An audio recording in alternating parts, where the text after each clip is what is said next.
Hello po mga kababayan. Right now, nandito po tayo sa Andaya Hall ng House of Representatives para sa third hearing ng SMNI franchise. Nag-start pa lang po. Congressman Margarita Nograles, Honorable Congressman Richard Gomez. We also have Congressman Ayan po mga kababayan. Ramon Rodrigo Gutierrez. And Di ba sa bawat live moves, punta ka ba na susunod? Nag-start pa lang po. we also have Congressman Howard Quinto and Bawat live Congressman yun, Paduano. Chaired by Congressman Gas Tambunting. Yan si Congressman Johnny Pimentel. Si Dan Fernandez. Nandito na din. Tapos yung ads. And other congressmen nandito po.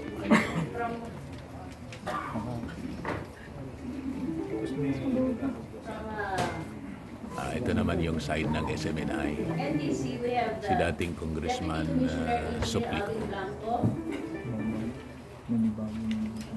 From the Andito si Juan, si Jason sa AMLAC, we have na-invite sigurong resources speaker Governor din. N.M. Remolona Dating, Jr., Chairman. Broadcaster. From the DR, we have Yan po. Congressman from the Paduano. SMNI, we have the President, Mr. Marlon Rosete, Ms. Hannah Jane Sancho, a member of the board, Ms. Cristina San Pedro, member of the Ito board, yung mga kasama the natin sa media. Ayan, and the Mga Executive kasama Pastor natin sa Brother media mo, Marlon Acobo. covering this event. We also have the Presiding Commissioner, Sector 3rd Division, Sir Victor Avicilia.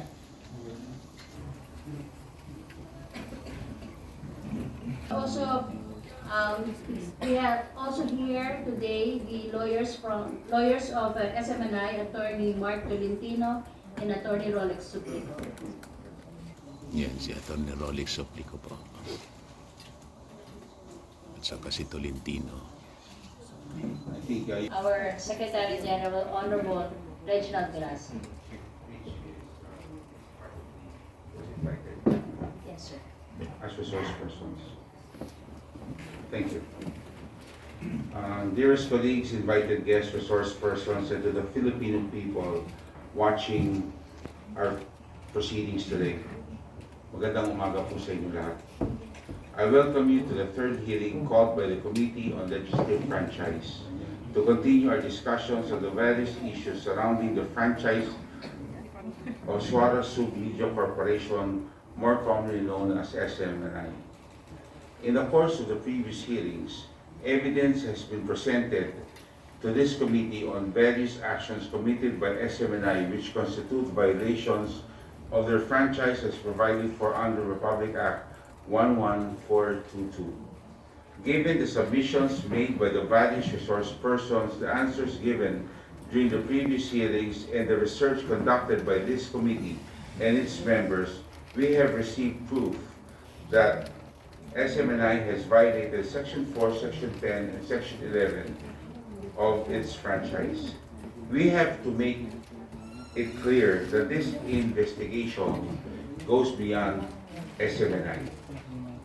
This investigation goes into ensuring that the granted franchises by government do not contribute to the spread of disinformation and fake news. It is a basic principle in journalism that in a news article or a news report that a reporter must cite their source, a quote must be attributed to the person who said it. Disinformation and fake news can spread easily when sources are not identified and if people are allowed to make claims and allegations left and right without citing their source. We in Congress must play a role in ensuring disinformation has no room in our democratic space. Mga kababayan, gagawin ng committee ito ang kanyang tungkulin at obligasyon sa ilalim ng batas. This committee has a responsibility to ensure only entities who serve the public interest and who have the good and welfare of the Filipino people as their priority should have the privilege of a franchise and the benefits which flow from the franchise. Ang dapat pangunahing prioridad ng bawat binibigyan ng prangkisa ay ang kapakanan ng taong bayan. Ang pagkalat ng mga fake news at disinformation ay labag sa kapakanan ng taong bayan. Though Congress is the one that grants any franchise, it is ultimately the Filipino people. Through their elected representatives who grant the franchise. A franchise, if you think about it closely, is the trust of the Filipino people to a particular entity to provide a public service for the public good. Ang prangkisa ay tiwala na binibigay ng taong bayan sa isang korporasyon o grupo na nagbibigay ng serbisyo at paglilingkod sa tao. It is the task of this committee as elected representatives of the Filipino people to ensure that those who violate the trust given to them by the Filipino people must face the proper consequences. Mga kababayan, gagawin ng committee ito ang kanyang tungkulin at obligasyon sa taong bayan.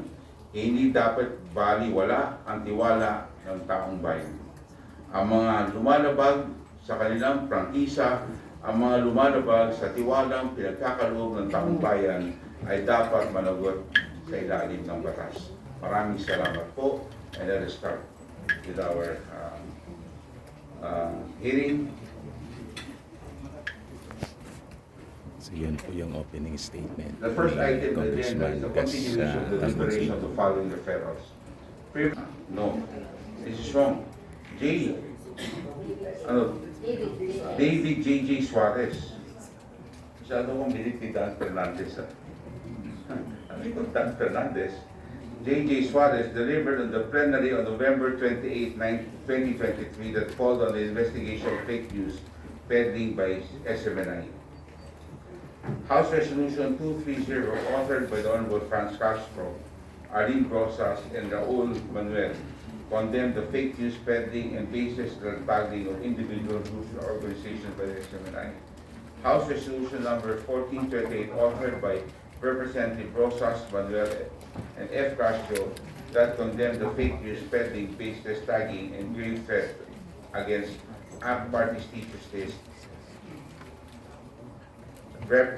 F. Castro by the Rodrigo Roa Duterte and SMNI. We have the list of interpreters and we will call them on a first to register basis.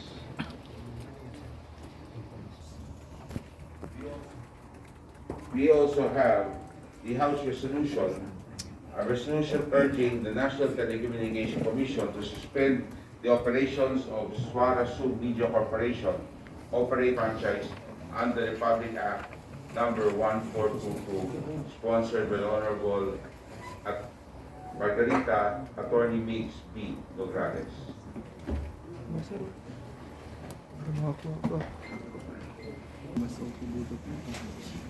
The resolution of the Honorable Mix speak for this particular measure. The Chair first will recognize the Honorable Toby Campo. Silence is requested.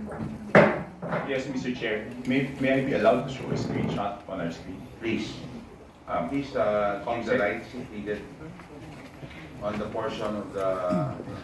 Pwede pong lakihan. CGTN, Mr. Chair, dear colleagues, is the China Global Television Network, which is one of the three branches of the state-run China Media Group. So, ibig sabihin, yung CGTN, yan po ay pag-aari ng gobyerno ng China. Kasi and China's state Yun yung TV, na-discuss natin. CGTN, are poised to establish partner state the dissemination of information. The collaboration aims to enhance the exchange of news and promote a deeper understanding of current affairs between the two media organizations. By working together, SMI News and CGTN will deliver comprehensive and reliable news coverage to their respective audiences. The initiative underscores the significance of international cooperation in sharing diverse perspectives and fostering a more informed global community.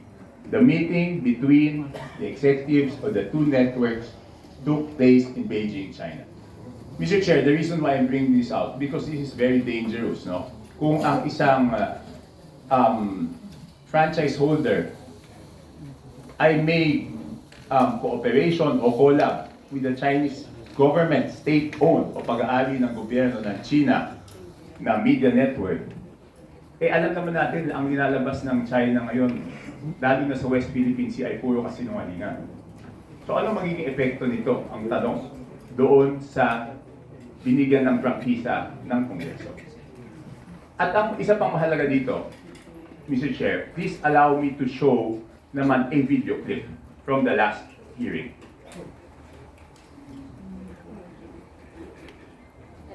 Ulit, tapos lakasan lang natin yung foundation. So alin po dun ang totoo, Mr. Chair? Can I answer that, Mr. Chair? The lawyer, Attorney Tolentino, is recognized. Thank you, Mr. Chair. Para po sa lahat, iba yung agreement ng SMNI with CGTN. Iba naman yung SMNI Foundation with China Embassy Partnership. With China Embassy Partnership and SMNI Foundation, I have with me a memorandum of agreement with the Embassy of the People's Republic of China and SMNI Foundation. This is with respect to the basketball court financed by the embassy in Davao City and Tagami, Leyte. This project is part of Chinese Embassy's initiative for people-to-people exchanges with the Filipino community. Iba po yun. But with respect to SMNI and CGTN, this is with respect to the collaboration of SMNI and China State TV, CGTN, following the executive meeting in Beijing, China last July 2023.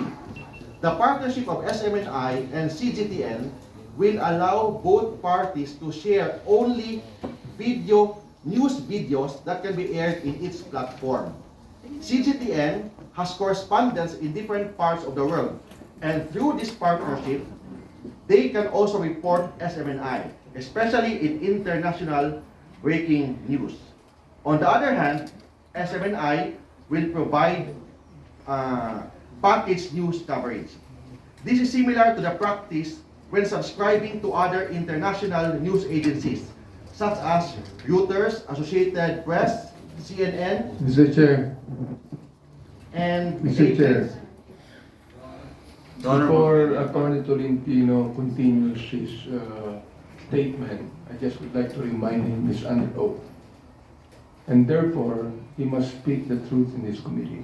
Because if not, I'll be compelled to make a motion to declare him in contempt of this committee. Thank you very much, Chair. Narito pala Mr. Chair. si Congressman Richard Gomez yes, po. before we let Attorney Tolentino Yan po si I think in Congressman that meeting, Richard if I recall Gomez. correctly, we can ask the stenographers to check the records of the meeting. Hindi po niya sinabi that there were two separate agreements. Ang tanda ko po, ang sinabi niya, walang agreement yung CGTN with SMNI News at isa lang ang agreement na yun po ay yung sa Chinese Embassy at SMNI Foundation. Pero ngayon po, sinasabi po niya, dalawa po yung agreement.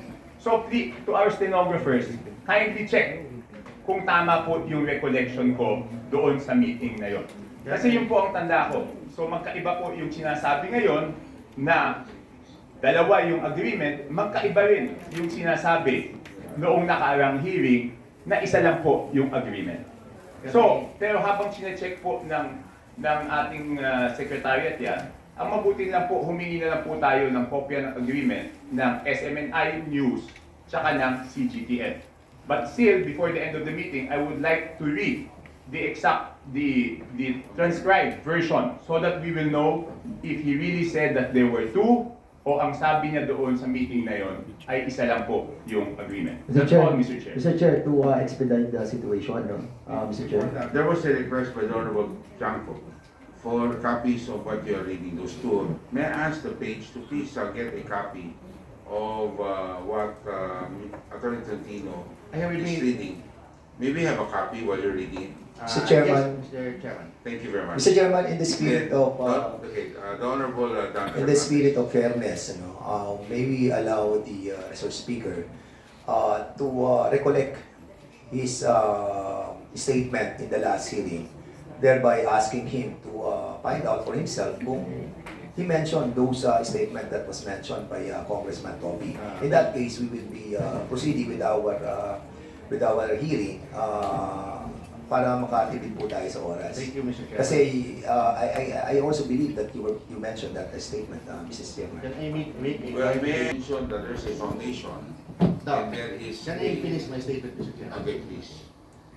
The agreement is only between SMNI Foundation and Chinese Embassy Partnership with respect to the basketball court in Davao City and Dagami, Leyte. With respect to the SMNI and CGTN, there is no written agreement yet. It's still in the process of negotiation. Okay, so we have a copy in our possession of the agreement of the Embassy of the People's Republic of China in the Republic of the Philippines and SMNI Foundation. Yes, Mr. Chairman. So you confirm Yes, that this is a copy, a true copy. Yes, Mr. Chairman. Okay. And you're saying now that the second agreement does not have anything in writing. Yes, Mr. Chair. It's still on the process of negotiation. Okay, so the Honorable Chanco, you still have the floor. Yes, that's okay. I will just coordinate the committee secretary with regards to the transcript. And you can proceed, Mr. Chair. Okay, thank you very much. Yes, Again, Attorney Trentino. Mr. Chair, with respect to